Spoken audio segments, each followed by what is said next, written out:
Hello everyone. इस video में अपन बात करेंगे टॉपिक फर्टिलाइजेशन की। अपन ने लास्ट टॉपिक की बात करी थी oogenesis एंड मेंस्ट्रुअल साइकिल। तो आइए फर्टिलाइजेशन क्या है देखते। तो fertilisation is the fusion of haploid male gamete that is sperm with haploid female gamete that is a ovum. ठीक है, अब फर्टिलाइजेशन होगा क्या? तो फर्टिलाइजेशन होगा ampullary region of the oviduct. Female reproductive system में फैलोपियन ट्यूब के तीन पार्ट है, एक है isthmus, second ampulla and third is the infundibulum. तो जो वाइडर पार्ट है फैलोपियन ट्यूब का, इसे बोला जाता है एम्पुला। तो उस एम्पुलरी रीजन में क्या होता है? फर्टिलाइजेशन देखने को मिलता है। देन उसके बाद फर्टिलाइजेशन कब होगा? ठीक है, तो इसके लिए सबसे जरूरी है अराइवल ऑफ स्पर्म, मतलब कि एम्पुला के अंदर ओवम और स्पर्म जब साइमल्टेनियसली एक टाइम पे आएंगे, ठीक है, या थोड़ी देर पहले ओवम वहां प्रेजेंट था, क्लियर, वायबिलिटी के अंदर, ठीक है, और 24 घंटे के अंदर मान लो ओवम रिलीज हुआ, उसको फिमरी ने कलेक्ट किया, फिमरी ने कलेक्ट करके कहाँ डालेगी? इनफंडिबुलम में। इनफंडिबुलम में से वो कहाँ आएगा? एम्पुला में, ठीक है, विद द हेल्प ऑफ सीलिया। तो वहां आके ओवम बैठा है, ठीक है, और विदिन 24 आवर्स के अंदर अगर स्पर्म वहां पर पहुंच गए, क्लियर, तो जब दोनों का साइमल्टेनियसली मिलन होगा तब फर्टिलाइजेशन डन होगा। ठीक है, तो सबसे मेन जरूरी बात क्या है? अराइवल ऑफ स्पर्म, स्पर्म का आना। तो ड्यूरिंग कॉपुलेशन मतलब कॉइटस या sexual intercourse, semen is release by penis in vagina. ठीक है, तो ड्यूरिंग सेक्सुअल इंटरकोर्स क्या होगा? सीमेन रिलीज होगा पेनिस से, कहां पर? वजाइना के अंदर। इस प्रोसेस को अपन बोलते हैं इंसेमिनेशन। क्लियर हुआ? अब स्पर्म आ गया है कहां पर? वजाइना के अंदर। देन उसके बाद ये स्पर्म क्या करेंगे? आगे ट्रैवल होंगे, यूटरस, सर्विक्स, सर्विक्स से देन उसके बाद में यूटरस, यूटरस से फैलोपियन ट्यूब। तो अराइवल स्पर्म के बाद में क्या होगा? Movement of sperm. तो लोड कहां हुए थे? वजाइना के अंदर। अब वहां से स्पर्म क्या होंगे? सर्विक्स में ट्रैवल करेंगे, सर्विक्स से कहा जाएंगे? यूटरस में ट्रैवल करेंगे, यूटरस से कहा जाएंगे लास्ट में? फैलोपियन ट्यूब, और फैलोपियन ट्यूब के एम्पुलरी रीजन में। देन उसके बाद ओहम भी वहां पर प्रेजेंट रहना बहुत जरूरी है। ठीक है, अगर ओहम वहां पर अगर प्रेजेंट नहीं है, ठीक है, तो फर्टिलाइजेशन होगा नहीं। इसीलिए if ovum is present in ampullary region then only fertilisation occur.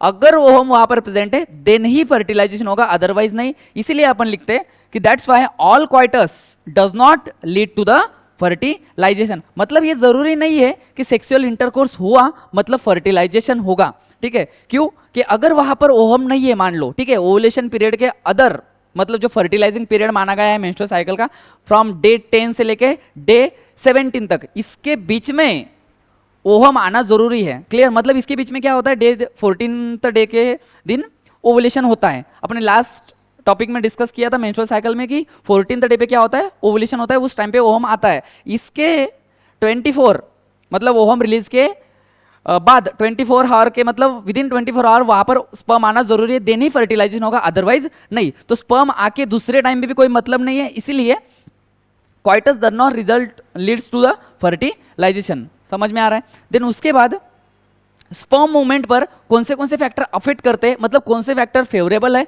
और कौन से फैक्टर इनफेवरेबल है। तो factor which help sperm reach to the fallopian tube, मतलब कौन से फैक्टर अच्छे हैं स्पर्म को मूव करने में। अपन ने लोड कहा करे थे? वजाइना में। देन उसको क्या जाना पड़ेगा? सर्विक्स, सर्विक्स से कहा जाएगा यूटरस, एंड यूटरस से लास्ट में फैलोपियन ट्यूब। तो सबसे पहले flagellated movement of tail of sperm. तो मेन अगर लोकोमोटरी ऑर्गन देखा जाए स्पर्म का तो क्या है? टेल। स्पर्म के तीन पार्ट देख चुके थे अपन ने, एक था head of sperm, second middle piece of sperm, and third क्या था? टेल। तो टेल क्या करती है? फ्लैजेल्ला जैसे मूव करता है, और फ्लैजेल्ला मूव करने का जैसे बैक्टीरिया मूव होता है, सेम स्पर्म की टेल मूव करेगी और उससे क्या होगा? स्पर्म मूव करेगा। ठीक है, तो बॉडी में अगर देखा जाए तो तीन मूवमेंट देखी थी अपन ने लोकोमोशन के अंदर। एक थी अमोवर्ड मूवमेंट, दूसरी थी सिलेटेड मूवमेंट, और तीसरी थी मस्कुलर मूवमेंट। ठीक है, चौथी एक मूवमेंट अगर देखी जाती है तो यहां देखी जाती है, कहां पर? Flagellated movement. ठीक है, तो जो कि स्पर्म की मूवमेंट। क्लियर? देन उसके बाद में प्रोस्टाग्लैंडिन। ये क्या है? कि एक हार्मोन जैसा काम करता है प्रोस्टाग्लैंडिन, जो कि ड्यूरिंग क्वाइटस जो सीमेन आया है, सीमेन के अंदर दो चीजें हैं, एक स्पर्म और दूसरा समाइनल फ्लूइड। तो समाइनल फ्लूइड बनाने का काम किसका काम है? तो समाइनल फ्लूइड बनाती है समाइनल वेसिकल। कौन बनाती है? समाइनल वेसिकल बोलो या समाइनल ग्लैंड बोल दो। क्लियर? तो ये ग्लैंड क्या करती है, समाइनल फ्लूइड बनाती है और समाइनल फ्लूइड के अंदर एक एंजाइम, ठीक है, जो कि हार्मोन जैसा काम करता है जिसका नाम है प्रोस्टाग्लैंडिन। या प्रोस्टाग्लैंडिन स्पर्म के साथ ही आएगा, सीमेन के साथ ही आएगा। वो क्या करता है, कॉन्ट्रैक्शन ऑफ यूटेराइन वॉल। अब यूटेराइन वॉल का अगर कॉन्ट्रैक्शन करेगा तो स्पर्म अपने आप मूवमेंट होगा, तो वो देखा जाती है अपने को पेरिस्टाल्टिक मूवमेंट जैसा, ठीक है। तो ये क्या करता है, कॉन्ट्रैक्शन ऑफ यूटेराइन वॉल, तो जैसे कॉन्ट्रैक्ट होगा स्पर्म अपने आप आगे मूव होगा। तो ये दोनों फैक्टर फेवरेबल है काय के लिए, स्पर्म के मोटिलिटी के लिए। कहा जाना है उसको, फैलोपियन ट्यूब में। देन उसके बाद में कोई चीजें ऐसी है जो कि बैरियर बन जाती है, रेजिस्टेंस कॉज करती है स्पर्म के मूवमेंट में। तो सबसे पहले क्या है उसमें, थिक एंडोमेट्रियम। देन उसके बाद में acidic pH of vagina, and तीसरा है ल्यूकोसाइट वजाइनल एपिथेलियम की, जो कि क्या करती है, एंगल्प करती है मिलियंस ऑफ स्पर्म, ठीक है। एक एक समझते, जितना थिक एंडोमेट्रियम रहेगा, जितना थिक यूट्रस का एंडोमेट्रियम रहेगा, उतनी दिक्कत आएगी स्पर्म के मूवमेंट के लिए। देन उसके बाद एसिडिक पीएच ऑफ वजाइना। देखो एंटीबैक्टीरियल काम होता है, क्लियर, वजाइना का। क्यों, क्योंकि वो एसिडिक पीएच मेंटेन करती है। अब स्पर्म आएंगे, स्पर्म अपने कौन से सॉल्यूशन में थे, मतलब उसका सॉल्यूशन ऐसा था कि थोड़ा सा अल्कलाइन था, ठीक है। बट एकदम अल्कलाइन सॉल्यूशन से स्पर्म कौन से सॉल्यूशन में उतर जाएंगे, एसिडिक सॉल्यूशन में उतर जाएंगे, तो वो क्या होंगे, डिस्ट्रॉय होते हैं। फिर अब सारे के सारे स्पर्म डिस्ट्रॉय हो जाएंगे क्या सर, तो स्पर्म ने थोड़ा सा एसिडिक को कंट्रोल करने के लिए अपने साथ एक आयंस लाया था जिसका नाम है बाइकार्बोनेट आयन। अब बाइकार्बोनेट आयन इस एसिडिक पीएच को थोड़ा बहुत अपोज करता है, बट इतना भी नहीं करता, ठीक है। उसके कारण क्या होता है, थोड़े बहुत स्पर्म डिस्ट्रॉय हो जाते हैं एसिडिक पीएच ऑफ वजाइना से, ठीक है। थोड़े बहुत डिस्ट्रॉय होंगे, बाकी रिमेनिंग स्पर्म रहेंगे। देन उसके बाद में जो ल्यूकोसाइट है, ल्यूकोसाइट क्या है कि एक वजाइना की जो एपिथेलियम है उसकी सेल है, ये ल्यूकोसाइट क्या काम करती है, एंगल्फ काम करती है, ठीक है। तो engulf the million of sperm, जो कि डब्ल्यूबीसीटी का काम ही रहता है कि अगर कोई फॉरेन चीज आ रही है उसको क्या करना, खत्म करना। अब स्पर्म को क्या करती है, वो उसको एंगल्फ कर लेती है, ठीक है। तो अब देखो बहुत सारे स्पर्म क्या हुए, कुछ एसिडिक एनवायरनमेंट से डिस्ट्रॉय हो गए, ल्यूकोसाइट ने उसको एंगल्फ कर लिए, कुछ ठीक एंडोमेट्रियम से आगे ही नहीं बढ़ पाए, ठीक है। मतलब बहुत सारे स्पर्म को क्या आ रही है, दिक्कत आ रही है पहुंचने के लिए। अब यही रीजन है कि इतना सारा स्पर्म क्यों बनता है ड्यूरिंग इजैकुलेशन, मतलब सिंगल इजैकुलेशन में अगर देखा जाए तो 200 to 300 मिलियन ऑफ स्पर्म आते हैं, ठीक है। अब 200 to 300 मिलियन स्पर्म आए थे, उसमें से इतने ज्यादा स्पर्म यहां पर अटक जाते हैं, कुछ डिस्ट्रॉय हो जाते हैं, ठीक है, कुछ एंगल्प हो जाते हैं, मतलब किसी इन सारे रीजन से स्पर्म क्या हो गए, खत्म होते होते होते चले। तो 200 और 300 मिलियन में से सिर्फ 100 और 200 स्पर्म ही कहां पहुंच पाते हैं, फैलोपियन ट्यूब तक पहुंच पाते हैं। इसीलिए यही रीजन है कि क्यों इतने ज्यादा स्पर्म बनते हैं, क्योंकि वो बहुत सारे स्पर्म क्या हो जाते हैं बेटा, डिस्ट्रॉय हो जाते हैं। तो इसलिए लिखते हैं अपन ओनली 100 और 200 स्पर्म क्या पहुंचते हैं, रीच द फैलोपियन ट्यूब, ठीक है। देन उसके बाद अब देखो अराइवल ऑफ स्पर्म हो गया, देन अराइवल हुआ, अब स्पर्म आगे बढ़ रहे, स्पर्म के साथ क्या क्या होते चलेगा, ध्यान देना। तो सेकंड प्रोसेस आती है कैपेसिटेशन। अब कैपेसिटेशन क्या है, तो कैपेसिटेशन मतलब स्पर्म को अपन ऐसा बनाते हैं कि उसके पास कौन सी एबिलिटी आ जाए, फर्टिलाइजेशन की एबिलिटी आ जाए, किसके साथ सर, ओवम के साथ। क्यों ऐसा, देखो स्पर्म जब रिलीज होता है ना, उसके ऊपर एक लेयर रहती है, ठीक है, जिसको बोला जाए ग्लाइकोप्रोटीन लेयर, और उसके ऊपर एक पॉलीसैकेराइड रहता है जिसका नाम है स्टेरॉल्स, ठीक है। तो वो पॉलीसैकेराइड की लेयर और ग्लाइकोप्रोटीन को अपन हटा देते हैं, ठीक है, जिस प्रोसेस को क्या बोलते हैं सर, कैपेसिटेशन, ठीक है। और कैपेसिटेशन कहाँ होती है, तो कैपेसिटेशन होती है फीमेल जेनाइटल ट्रैक के अंदर और रिप्रोडक्टिव ट्रैक के अंदर फीमेल के, ठीक है। मेल के अंदर बिल्कुल भी कैपेसिटेशन नहीं होगी। अगर मेल के अंदर कैपेसिटेशन होगी मान लो, ठीक है, तो स्पर्म पहले ही कैपेबल हो जाएगा फर्टिलाइजेशन के लिए, मतलब मेल के अंदर ही हो, समझ में आ रहा है। इसलिए अपन उसको कहाँ कैपेबल करते हैं, फीमेल के अंदर कैपेबल करते हैं। मतलब स्पर्म पहले ही ढूंढने की कोशिश करेगा ओवम को, मतलब मेल के मान लो वास डिफरेंस में ही अपन ने कैपेसिटेशन कर दिया, या एपिडिडाइमिस में ही कैपेसिटेशन होगा, तो स्पर्म वही बाइंड हो जाएगा और वही ओवम के साथ भिड़ने की कोशिश करेगा। उसको नहीं पता यहाँ ओवम है, बट वो वॉल को चिपक जाएगा वही, ठीक है। इसीलिए अपन कैपेसिटेशन कहा करते हैं फीमेल रिप्रोडक्टिव ट्रैक में। मतलब इससे पहले फीमेल रिप्रोडक्टिव ट्रैक से पहले स्पर्म जहां से भी आया होगा, सेमिनिफेरस ट्यूब्यूल, रेटी टेस्टिस, देन वास एफरंस, एपिडिडाइमिस, वास डिफरेंस, अभी तक उसको अपन ने वो ताकत नहीं दी है फर्टिलाइजेशन की, क्लियर। वो अभी नॉन फंक्शनल ही है मान लो, ठीक है। अपन उसको फंक्शनल कहाँ बना रहे, फंक्शनल अपन बना रहे फीमेल रिप्रोडक्टिव ट्रैक के अंदर। अब देखना कैसा है कैपेसिटेशन। मान लो ये ऐसा स्पर्म है, ठीक है, ये स्पर्म का हेड है, क्लियर, ये स्पर्म का हेड प्लस एक्रोजोम है, ठीक है। तो ये एक्रोजोम के ऊपर आपको कुछ ऐसे क्या दिखेंगे, ऐसे कुछ ग्लाइकोप्रोटीन दिखेंगे, ठीक है। ये है glycoprotein, clear, glycoprotein plus sterols, ठीक है। ये ऐसे ग्लाइकोप्रोटीन, मतलब ये अपन बोल सकते हैं, इसका अगर नाम दिया तो मैं बोलूंगा इसको इजैकुलेटेड स्पर्म। क्या बोलूंगा? इजैकुलेटेड स्पर्म, ठीक है। अभी इजैकुलेटेड स्पर्म इजैकुलेट हो गया है और फीमेल रिप्रोडक्टिव ट्रैक में आ गया है, उसके साथ क्या होगा, तो इसको अगर देखें अपन तो अपने को ये इस प्रकार दिखेगा। तो ये स्पर्म वैसा का वैसा रहेगा, ठीक है, और उस पर से क्या हट जाएगा सर, ये सारे के सारे ग्लाइकोप्रोटीन्स हट जाएंगे, ठीक है, ये सारे के सारे ग्लाइकोप्रोटीन हट जाएंगे। तो ये अगर मुझे नाम देना रहा तो ये मैं क्या नाम दूंगा, ग्लाइकोप्रोटीन्स प्लस स्टेरॉल्स, ठीक है। तो removal of glycoprotein and sterol, इसको क्या बोलेंगे अपन, इसको बोलेंगे अपन कैपेसिटेशन। ये कैसे होता है सर, तो ध्यान देना, एक आयंस रहता है बेटा जिसका नाम है कैल्शियम आयन, कैल्शियम आयन, इसका होता है सर इनफ्लक्स। क्या होता है? इनफ्लक्स। इसके साथ साथ और एक आयन रहता है जिसका नाम है बाइकार्बोनेट आयन। तो ये दो आयन रिस्पॉन्सिबल है, calcium ion and bicarbonate ion, काय के लिए सर, कैपेसिटेशन के लिए। ये जो लेयर है सर ग्लाइकोप्रोटीन और स्टेरॉल्स की, इनको अपने को हटाना है और इसको अपने को क्या बनाना है सर, फंक्शनल बनाना है। तो मैं इसका नाम दूंगा सर कैपेसिटेटेड, क्या बोलूंगा, कैपेसिटेटेड स्पर्म। ये क्या था सर, ये था इजैकुलेटेड स्पर्म, जो कि अभी नॉन फंक्शनल, क्या है, नॉन फंक्शनल है, ठीक है। और ये बन गया है सर फंक्शनल, जो कि इसके पास एबिलिटी है काय की, फर्टिलाइजेशन होने की। समझ में आ रहा है? ये होता है कैपेसिटेंस, जो कि कहा हुआ सर, फीमेल जेनाइटल ट्रैक के अंदर हुआ। समझ में आ रहा है? नेक्स्ट, मतलब देखो यहाँ पर लिखा है कैपेसिटेशन क्या होता है, involve removal of glycoproteins and sterol from the acrosomal membrane. देखो हेड के ऊपर एक एक्रोजोम रहता था, उसके अंदर एंजाइम फील्ड रहते थे, ठीक है। उस एक्रोजोमल मेम्ब्रेन के ऊपर से अपने को ये दो चीजें हटानी है, ठीक है। बाय किसने किया, वजाइनल सिक्रेशंस ने किया। अब वजाइनल सिक्रेशन के अंदर एक आयन है जिसका नाम है कैल्शियम आयन। अगर क्वेश्चन आया कि कौन सा आयन, मान लो कैसे क्वेश्चन आएगा, देखो पहली बात तो कैल्शियम आयन ही रिस्पॉन्सिबल था ना कैपेसिटेशन को, ठीक है। तो अगर क्वेश्चन ऐसा आया कि कौन सा आयन रिस्पॉन्सिबल है फर्टिलाइजेशन के लिए, या फर्टिलाइजेशन अगर नहीं हुआ तो कौन से आयन की वजह से नहीं हुआ, ठीक है।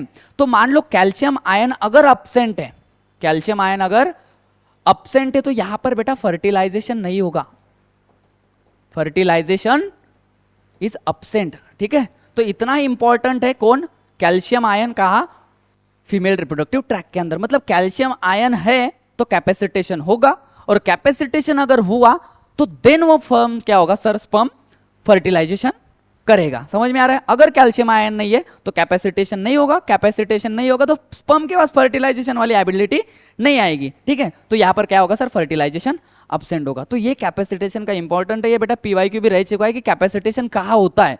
तो कैपेसिटेशन होता है फीमेल रिप्रोडक्टिव ट्रैक या फीमेल रिप्रोडक्टिव सिस्टम के अंदर, ठीक है। तो अभी तक क्या क्या देखा अपन ने, अराइवल ऑफ स्पर्म देखा और कैपेसिटेशन ऑफ स्पर्म देखा, ठीक है। स्पर्म अराइव हो गई है प्लस उसके साथ कैपेसिटेशन हो गया है और स्पर्म आगे बढ़ गया है, क्लियर। देन आगे बढ़ने के बाद मान लो स्पर्म चला गया ओहम के पास, ठीक है। ओहम तो नहीं बोल सकते उसको, सेकेंडरी oocyte, ठीक है। सेकेंडरी oocyte के पास चला गया और सेकेंडरी oocyte भी कहां प्रेजेंट है सर, एम्पुला में आ चुका है, और अपना भी स्पर्म क्या हो गया है सर, वहां पर पहुंच चुका है, ठीक है। अब स्पर्म का अगर देखो तुम तो स्ट्रक्चर में हेड के ऊपर एक एक्रोजोम था, ठीक है। एक्रोजोम क्या करता है सर, एक्रोजोम के एक एंजाइम्स लाए उसने कुछ, ठीक है। वो एंजाइम अब हेल्प करेंगे उसको फर्टिलाइजेशन में, तो उससे बोला जाता है एक्रोजोमल रिएक्शन। तो एक्रोजोमल रिएक्शन में क्या होगा sir, sperm release, sperm lysins, इन सारे एंजाइम्स को मिला के बोला जाता है स्पर्म लाइसिन्स, ठीक है, फ्रॉम एक्रोजोम। अब ये स्पर्म लाइसिन के अंदर क्या है, तो स्पर्म लाइसिन के अंदर कुछ एंजाइम्स मिले, ठीक है। अब देखो एनसीईआरटी ने नहीं दी है बट अपने को पढ़ना है, क्लियर। तो सबसे पहले उसमें एंजाइम मिलेगा स्पर्म लाइसिन के अंदर हाइलुरोनिडेज। हाइलुरोनिडेज क्या काम करता है, तो सेकेंडरी oocyte के अराउंड में कुछ लेयर से मैं बताता हूं। तो सेकेंडरी oocyte मान लो बीच में है, ठीक है, उससे एक लेयर घिरा हुआ है जिसका नाम है जोना पेलुसिडा। जोना पेलुसिडा के और बाहर में कुछ ऐसे इलोंगेटेड सेल्स लगे जिनका नाम है कोरोना रेडिएटा या cells of corona radiata. Elongated cells है, ठीक है, लूजली पैक रहते हैं, बट लूजली पैक है तो किस एसिड से पैक है, तो वो पैक रहते हैं सर हाइलोरॉनिक एसिड से। अब वो अपने को एंटर करना है सर ओहम के अंदर, तो पहले मुझे कौन हटाना पड़ेगा, कोरोना रेडिएटा हटाना पड़ेगा। अब कोरोना रेडिएटा हटाऊंगा तो कोरोना रेडिएटा किससे चिपकी हुए, तो वो चिपकी हुए सर हाइलुरोनिक एसिड से। तो मुझे पहले हाइलुरोनिक एसिड तोड़ना पड़ेगा, ठीक है। हाइलुरोनिक एसिड क्या बनाता है, ग्राउंड सब्सटेंस माना गया है उसे, तो मुझे पहले वो हटाना पड़ेगा। मैंने वो ग्राउंड सब्सटेंस हटा दिया with the help of hyaluronidase, ठीक है। अब उसके बाद दूसरा एंजाइम है sir corona penetrating enzyme. Corona penetrating enzyme मतलब मैंने बीच वाला मटेरियल तोड़ा। अब बीच वाला मटेरियल तोड़ा तो मुझे सेल्स भी हटाने पड़ेंगे, ठीक है। मान लो कि कोई चीज जुड़ी है से थोड़े ब्लॉक्स एक दूसरे से जुड़े हैं with the help of Fevicol, ठीक है। वो फेविकॉल को मान लो तुम हाइलुरोनिक एसिड, पहले मैं वो ब्लॉक का फेविकॉल तोड़ूंगा, ठीक है, और वो देन बस ब्लॉक बाद साइड में करूंगा, ठीक है। तो इस प्रकार क्या करते हैं अपन, पहले हाइलुरोनिक एसिड को ब्रेक करते हैं with the help of hyaluronidase, then उसके बाद में क्या करता हूं, मैं ब्लॉक को हटाता हूं, ठीक है। मतलब ब्लॉक मतलब यहां कौन है सर, अपने कोरोना रेडिएटा सेल्स, ठीक है। तो कोरोना पेनिट्रेटिंग एंजाइम क्या करता है, उन कोरोना रेडिएटा को डिसॉल्व करता है, मतलब साइड में करता है, ठीक है। देन उसके बाद में कोरोना रेडिएटा साइड में कर दिया तो मुझे कौन सा लेयर लगेगा, जोना पेलुसिडा। तो जोना पेलुसिडा को तोड़ने वाला जोना लाइसिन, या उसका दूसरा नाम है एक्रोसिन, याद रखना, ठीक है। तो जोना लाइसिन या एक्रोसिन क्या करता है sir, digest the zona pellucida. तो मैं एक एक लेयर तोड़ते आया हूं। सबसे पहले मैंने कोरोना रेडिएटा का बीच वाला गम तोड़ा, क्लियर हुआ, with the help of hyaluronidase, clear. Then उसके बाद में कोरोना रेडिएटा साइड में हटाया, एंड लास्ट में मैं जब पहुंचा तो जोना पेलुसिडा के पास पहुंचा, जो कि नॉन सेलुलर लेयर ग्लाइकोप्रोटीन से बना है, ये टूटता है सर एक्रोसिन से, ठीक है। तो मैंने तीनों लेयर तोड़ते तोड़ते तोड़ते आया सर। ये कहां देखने को मिला, मुझे देखने को मिला एक्रोसोमल रिएक्शन। ध्यान देना क्या क्या देख चुके हैं अपन अभी तक। फर्टिलाइजेशन में सबसे पहले अराइवल ऑफ स्पर्म, आ गए स्पर्म, क्लियर हुआ, स्पर्म आ गए, उधर कौन आके बैठा है, ओहम आके बैठा है या सेकेंडरी ओसाइट आके बैठा है, ठीक है। ये आते चल रहे दिन, उसके बाद में मूवमेंट ऑफ स्पर्म हो रही है, ठीक है। मूवमेंट में अपन देख ले कौन से फैक्टर फेवरेबल है, कौन से फैक्टर अनफेवरेबल है, ठीक है। मूवमेंट के बाद में मान लो दोनों मिल गए हैं, स्पर्म और ओहम, ठीक है। तो यहां सबसे पहले क्या होगा, तो एक्रोसोमल रिएक्शंस होगी, कैपेसिटेशन भी हो गया है, ठीक है, पीछे, ठीक है। एक्रोसोमल रिएक्शन में इतनी सारी चीजें होगी, क्लियर। अब ऐसा एक क्वेश्चन आता है कि जब जोना पेलुसिडा के पास स्पर्म आ जाता है ना, ठीक है, तो जोना पेलुसिडा को या उस ओहम को कैसे पता लगता है कि ये अपने ही स्पीसीज का स्पर्म है, ठीक है।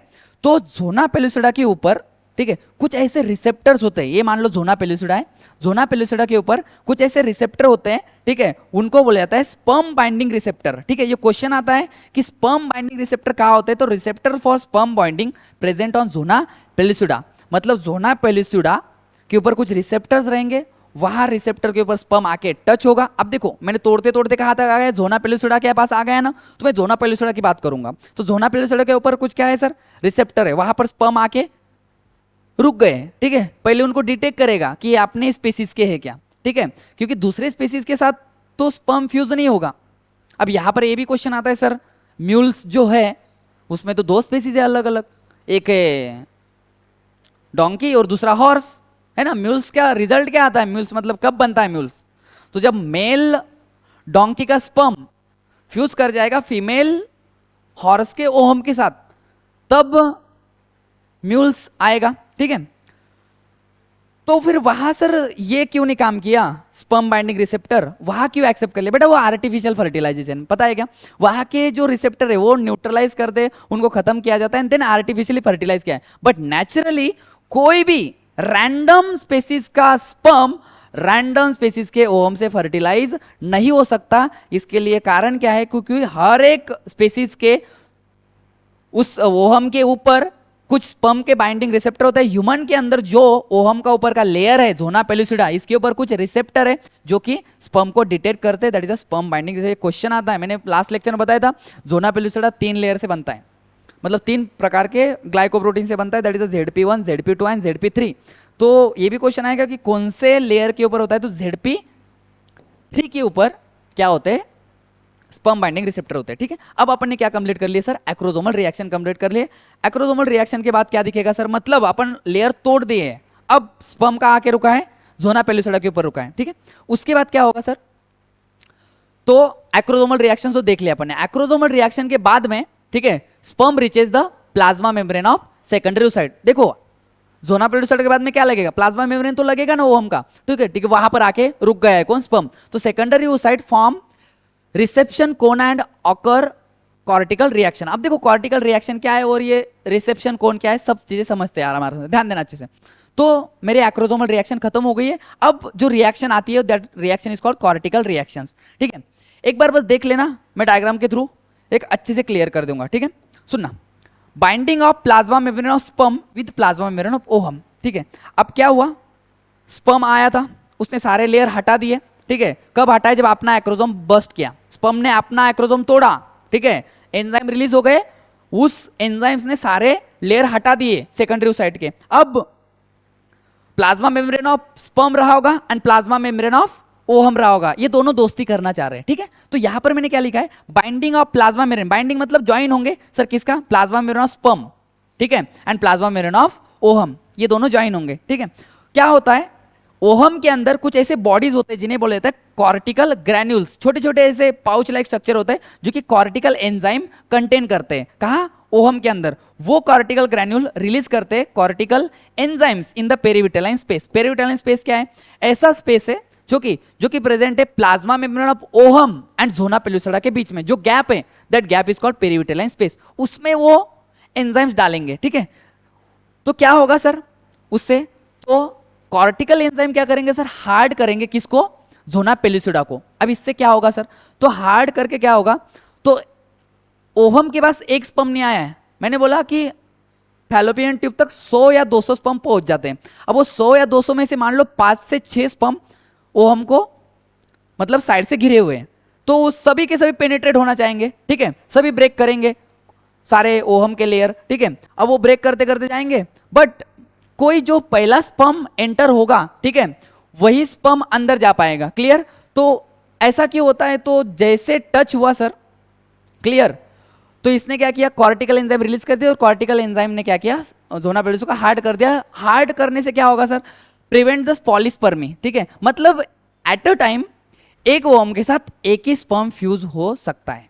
ठीक है, मतलब एक ओहम प्लस एक स्पर्म, इससे क्या होगा सर, एक ही जाइगोट बनेगा। अगर तुम एक ओहम के साथ दो दो स्पर्म फ्यूज कर रहे हैं तो क्या होगा सर, ट्विंस बनेंगे या पॉलीस्पर्मी फॉर्म हो जाएगी। क्लियर हुआ। ठीक है, तो ये क्या करता है, हार्ड होके it prevent the polyspermy and ensures the monospermy. अब इसको ये जो लिखा अपन ने इतना सारा, ठीक है, इतना जो सारा देखा अपन ने, इसको बोला है कॉर्टिकल रिएक्शन। इसको मैं डायग्राम में समझते। ठीक है, अब मान लो देखो यहां पर स्पर्म आ गए हैं। ठीक है, स्पर्म आएंगे तो यहां पर सबसे पहले होगा एक्रोसोमल रिएक्शन। मान लो आप देखो, ये है स्पर्म की कैप, ये क्या है, स्पर्म की ऐसी कैप है। ठीक है, जिसका नाम है एक्रोसोम।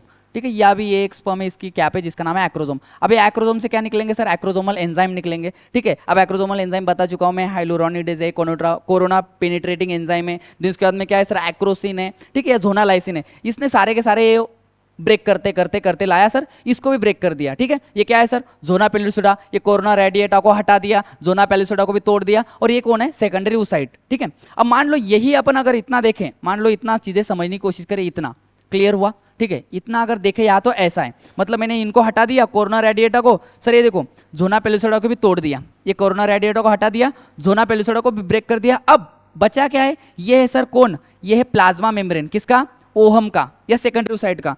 तो ये देखो, ये प्लाज्मा मेम्ब्रेन क्या करता है, ये आगे बढ़ता है सर किसकी ओर, दोस्ती करने के लिए, किसके साथ, स्पर्म के साथ। अब स्पर्म का एक्रोसोम नहीं रहा, एक्रोसोम यूज हो गया एक्रोसोमल रिएक्शन में।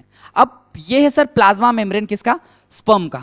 ये प्लाज्मा मेम्ब्रेन किसका है सर, स्पर्म का है, और ये प्लाज्मा मेम्ब्रेन किसका है सर, ओहम का है। ठीक है, अब ये ओहम का प्लाज्मा मेम्ब्रेन क्या करेगा सर, इसकी ओर बढ़ेगा। ठीक है, दोनों एक दूसरे के साथ मर्ज होना शुरू करेंगे। ठीक है, तो जब मर्ज होगा तो ये आगे बढ़ता है, तो कोन लाइक स्ट्रक्चर दिखता होगा तुम्हें ऐसा, दैट इज फर्टिलाइजिंग कोन या फर्टिलाइजेशन कोन, या इसे बोला जाता है रिसेप्शन कोन। ठीक है, अभी रिसेप्शन कोन बन के क्या होगा, तो मान लो ये देखो, ये था प्लाज्मा मेम्ब्रेन ऑफ ओहम। ठीक है, ये इसके साथ फ्यूज हो गया सर। ठीक है, और ये ऐसा फ्यूज हो गया, समझ में आया। जैसे फ्यूज होगा सर, ये अपना कंटेंट क्या करेगा सर, इसके अंदर रिलीज करेगा, कौन, ओ स्पर्म। ठीक है, स्पर्म का कंटेंट क्या रहेगा सर, तो स्पर्म के पास एक न्यूक्लियस है। ठीक है, that is nucleus of sperm, जो कि क्या है सर, नेचर से हैप्लॉइड है। क्लियर, ये क्या है सर, साइटोप्लाज्म है किसका, ओहम का। इस साइटोप्लाज्म में क्या प्रेजेंट है, न्यूक्लियस ऑफ ओहम प्रेजेंट है। क्लियर, जो कि क्या है सर, हैप्लॉइड है। क्लियर, अब ध्यान देना, मैंने बोला था साइटोप्लाज्म, ओहम के साइटोप्लाज्म में, ओहम के साइटोप्लाज्म या ओहम बोलो या सेकेंडरी oocyte बोलो।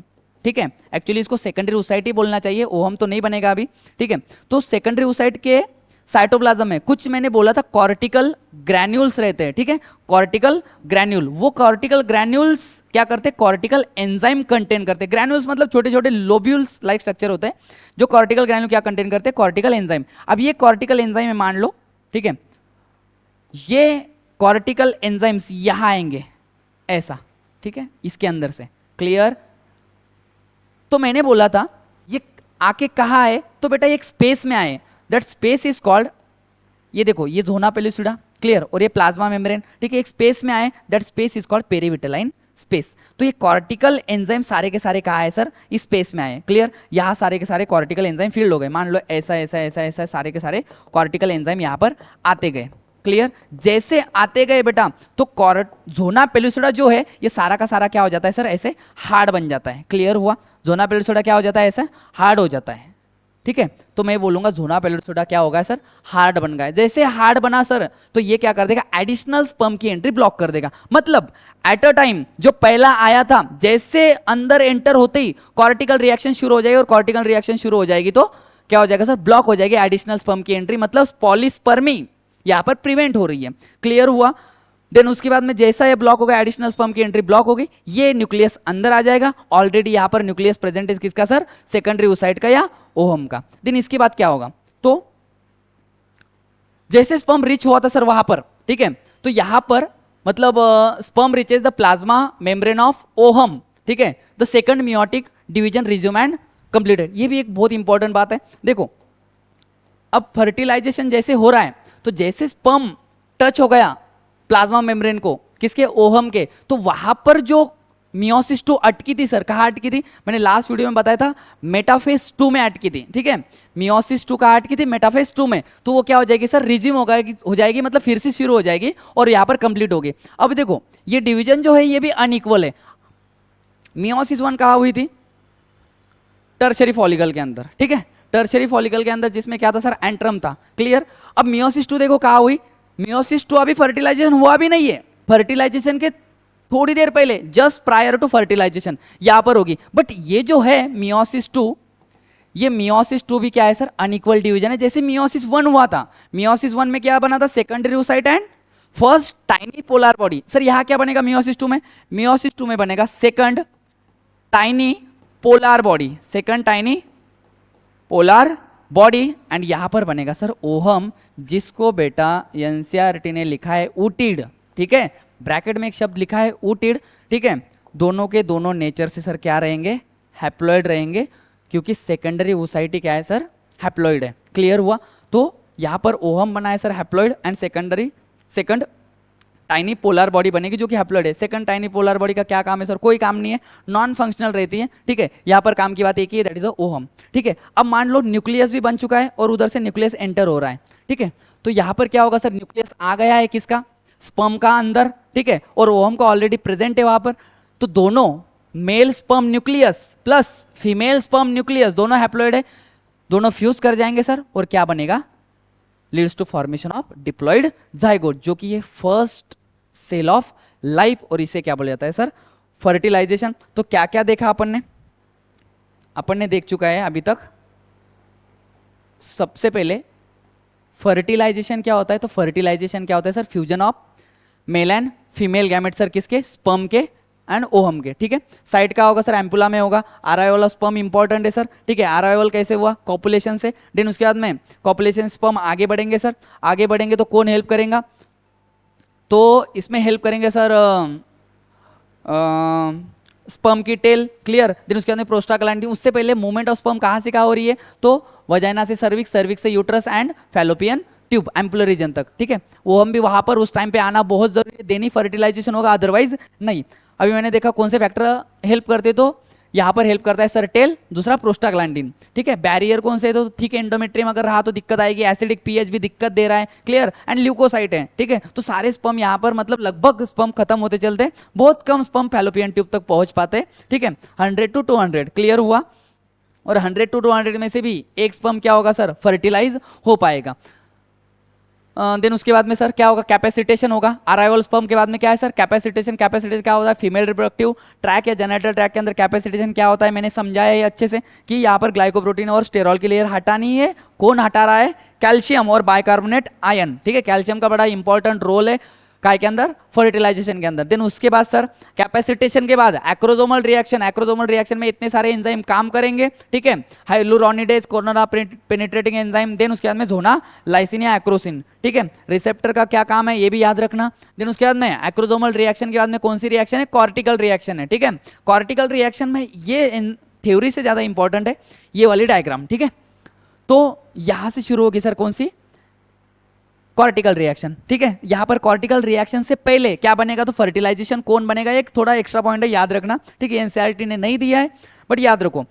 देन इसमें कॉर्टिकल रिएक्शन क्या है, तो कॉर्टिकल ग्रैन्यूल से कॉर्टिकल एंजाइम बाहर जाना। जैसे बाहर जाएंगे देन ही जोना पेलिसोडा क्या होगा सर, हार्ड होगा। और जैसे हार्ड हुआ सर क्या होगा, पॉलीस्पर्मी अवॉइड करेगा, ठीक है। एंड देन उसके बाद में आप ये देखो यहां पर ये न्यूक्लियस ऑफ स्पर्म अंदर आ गया है, हैप्लॉइड है, और न्यूक्लियस ऑफ स्पर्म क्या है, ऑलरेडी प्रेजेंट है। ये जैसे चल रहा था, ठीक है, तभी मियोसिस 2 कंप्लीट हो गया, ठीक है। अब ये ओहम बन गया है, क्लियर हुआ, ये ओहम बन गया है। ये दोनों क्या कर जाएंगे सर, फ्यूज कर जाएंगे और जाइगोट बन जाएगा यहाँ पर। देन उसके बाद में ये unequal division meiosis 2, and last में क्या है sir, karyogamy, fusion of nucleus of sperm and nucleus of ohm, इसको बोलेंगे कैरियोगैमी। अगर फर्टिलाइजेशन नहीं हुआ, फर्टिलाइजेशन नहीं हुआ 14th डे पर, ठीक है, 14th डे पर अगर फर्टिलाइजेशन नहीं हुआ तो 24 आवर्स तक ओहम वेट करता है। मान लो ओहम अब भी रिलीज हुआ, क्लियर, ये टाइम पर, तो यहां से 24 घंटे तक ओहम वेट करेगा स्पर्म का। अगर आया तो ठीक, नहीं तो क्या हो जाएगा, डिस्ट्रॉय हो जाएगा, क्लियर। बाद में आके कोई मतलब नहीं, दिन आगे बढ़ जाएंगे, है ना। 14th डे का 15th डे हो जाएगा, ठीक है। देन उसके बाद में फिर दिन आगे बढ़ रहे 16, 17, 18, ठीक है, 16, 17, 18, वो जो रिमेनिंग पार्ट है, ठीक है, ग्राफियन फॉलिकल का, वो किस में चला जाएगा, कॉर्पस ल्यूटियम में। अब कॉर्पस ल्यूटियम को क्या पता फर्टिलाइजेशन हुआ कि नहीं हुआ, ओवरी के मतलब वो तो ओवरी के अंदर है ना, तो कॉर्पस ल्यूटियम क्या करता है, प्रोजेस्टेरॉन बनाना शुरू कर देता है उधर, ठीक है, कि इस आस में कि यहां पर फर्टिलाइजेशन हुआ होगा और वो फर्टिलाइजिंग जाइगोट यहां ऐसा जाएगा और यूट्रस में जाके इंप्लांट हो जाएगा। वो उधर एंडोमेट्रियम मेंटेन शुरू करना उसका शुरू है, ठीक है, प्रोजेस्टेरॉन की हेल्प से। अगर वो करता है दिन आगे बढ़ते जाते, अगर कॉर्पस ल्यूटियम मतलब जब एलएच की लेवल घट जाएगी, कॉर्पस ल्यूटियम भी क्या हो जाएगा, डिजेनरेट हो जाएगा। कॉर्पस अल्बिगन्स में प्रोजेस्टेरॉन की लेवल क्या होगी, डिक्रीज होगी। प्रोजेस्टेरॉन की लेवल डिक्रीज हुई, यहां जो कॉर्पस ल्यूटियम मेंटेन कर रहा था एंडोमेट्रियम, वो क्या होगा सर, शेड ऑफ हो जाएगा। मतलब सीधी बात है, अगर फर्टिलाइजेशन हुआ तो एंडोमेट्रियम मेंटेन होता है क्योंकि इंप्लांटेशन के लिए। अगर फर्टिलाइजेशन अब्सेंट है, एंडोमेट्रियम क्या होगा बेटा, शेड ऑफ हो जाएगा। मतलब यूटरस खून के आंसू रोएगा, जिसको अपन बोलते हैं sir menstrual flow. I hope ये वीडियो आपको समझ में आया होगा। अगर आपको समझ में नहीं आया होगा तो ये फिर से आप आराम से वीडियो देखें, ठीक है। इसमें इतनी सारी थ्योरी बता दी है, इतना डिटेल लेंगे तो एक भी क्वेश्चन यहाँ से नहीं जा सकता बाहर। तो प्लीज़ ये वीडियो आप फिर से देखें, ठीक है। अगर आपको वीडियो पसंद आया होगा तो please like and subscribe. Thank you so much.